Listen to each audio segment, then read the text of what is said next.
Ejeia, o mas kilalang Ea Laure, to Chocomocho na nga ba? Laure is reportedly seeking to transfer to the Chocomocho Flying Titans after securing her release from the Chiritigo crossovers.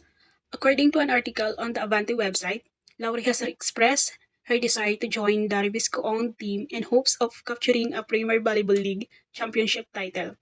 Laure is particularly eager to reunite with her former University of Santo Tomas UST Golden Tigers teammate, Cherry Rondina, who is a standout player for the Flying Titans.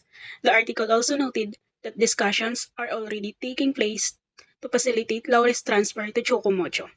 While Laure requested her release from the crossovers late last year, the team management has yet to respond to her appeal. Matatandaan nga natin na last year pa nang umalis sa Chiritigo crossover si Iya Laure, kasabay ng kanyang sister na si AJ Laure, at nakikita na nga nating naglalaro si AJ Laure sa kanyang bagong team na Nextled Chameleon.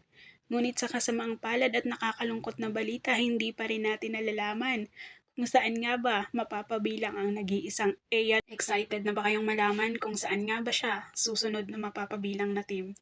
Makikita na nga kaya natin siya na mapapasama sa kanyang former teammates na si Sisi. Ito na nga kaya ang tsansa na makikita natin siya na makakasama ulit sa loob ng court ang nag-iisang Chirian Rondina.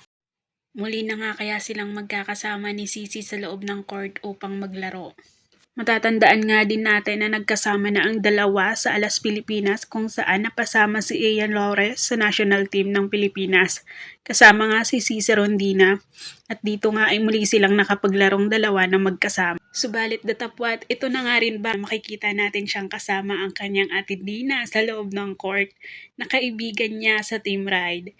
Ito na nga rin ba ang pagkakataon na makikita natin silang magkasama sa loob ng court na nakabibilang sa iisang team. Yun ay ang Flying Titan. Wala pa man kasiguraduhan ang lahat pero alam kong excited kayo. Hindi pa man kumpirmado ang mga bagay-bagay pero ito ang nakakatuwa at nakaka-excite na balita kung sakasakali man. Kasi kita naman natin kung paano maglaro si Eya at kung paano din yung confident niya sa loob ng court.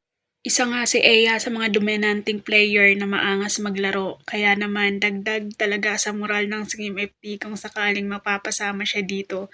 Yun lang, hanggang sa muli, bye!